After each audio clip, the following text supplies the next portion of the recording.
Something very useful in Python is called a function.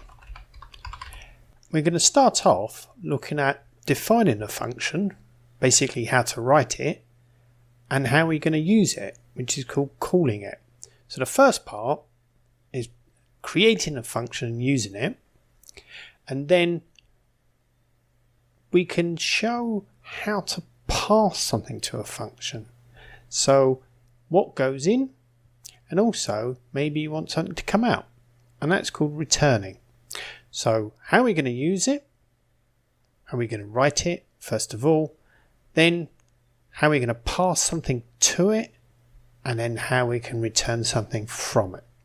Okay, so let's start off with a very, very simple function. Let's even call it simple. Right, so we've got this function name. Then we've got some empty brackets and then a colon. And we're going to keep this very, very simple by just printing the word simple. Okay, so that's now a function. Can you notice the space?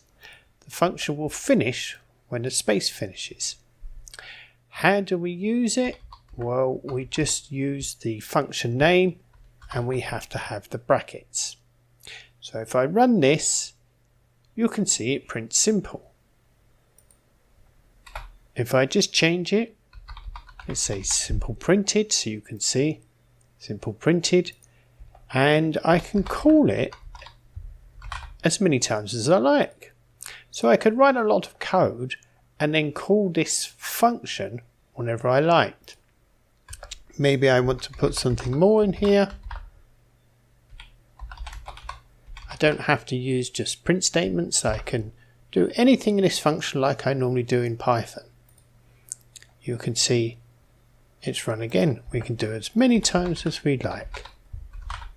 So that is a simple function, even called simple.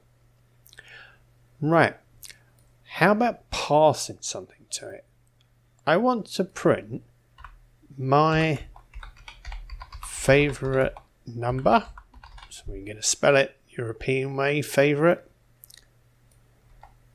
And then is, let's say 7. So let's call it fav number. I have to spell it correctly. And we can call that by the function name. Okay, let's run it. We can see my favorite number is 7. How about if we don't know what that number is when we call it, when we're writing? So what happens when we're writing the function we don't know what the favorite number is? What we can do is pass it. Let's imagine the favorite number is 7 and we've got number.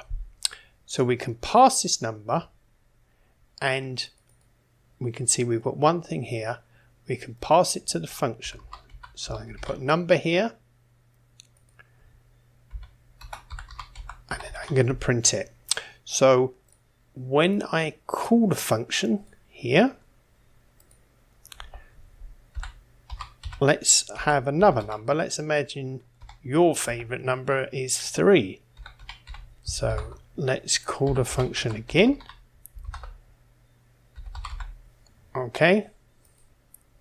So the first time 7 will go from here to here and print my favorite number is, and then it will be 7. And then here we've got num. Well, num will come up here, or 3, and then it will print my favorite number is 3. So this name here doesn't need to be the same as your normal code. So if you like, your function, you might have a completely different name. So remember we call these variables. This is our main code and this is our function code. So our function code can have like a different variable name. So let's run this.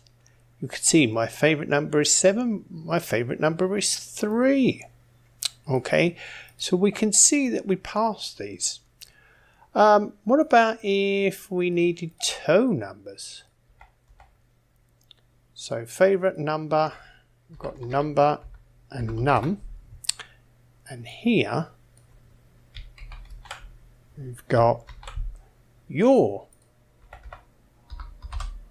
favourite number is, but we've got n and n, which is only one, but here we've got two numbers, so maybe we'd have number 1 and number 2.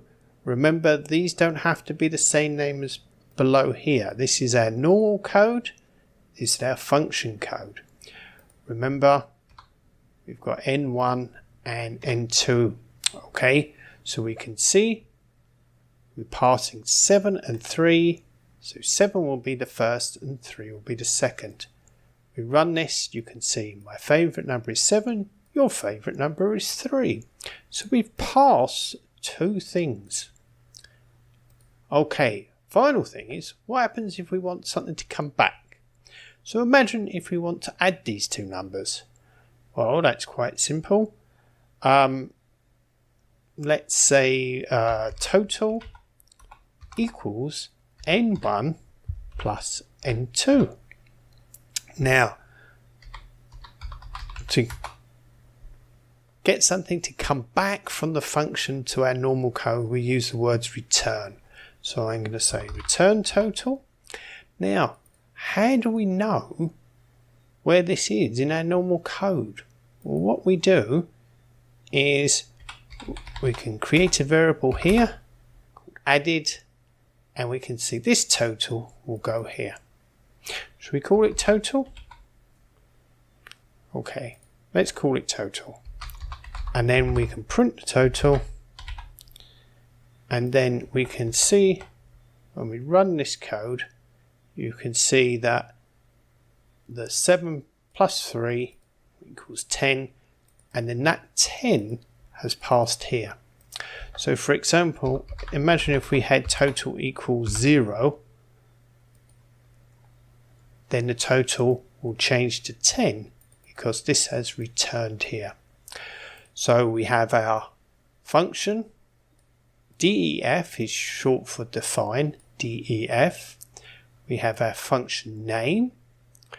Then we have these round brackets and anything that we pass to the function. We have the colon. Inside the function, our code is indented. So this code is part of the function. And then our normal program, you could see back at the beginning of the line. And when we want to use the function, we've got the function name and brackets. If we pass anything, we pass the same amount as what we see here. So here we've got two numbers, we've got two numbers here, and then print total. Something else might be a bit strange, but you could see, let's imagine that we had two strings. So we've got hello and world. So what would happen here? If we run it, we've got my favourite number is hello, your favourite number is world, and then when we add two strings together, we've got hello world. So the function, although we normally, or when we wrote it for two numbers, it even works when we put two strings in.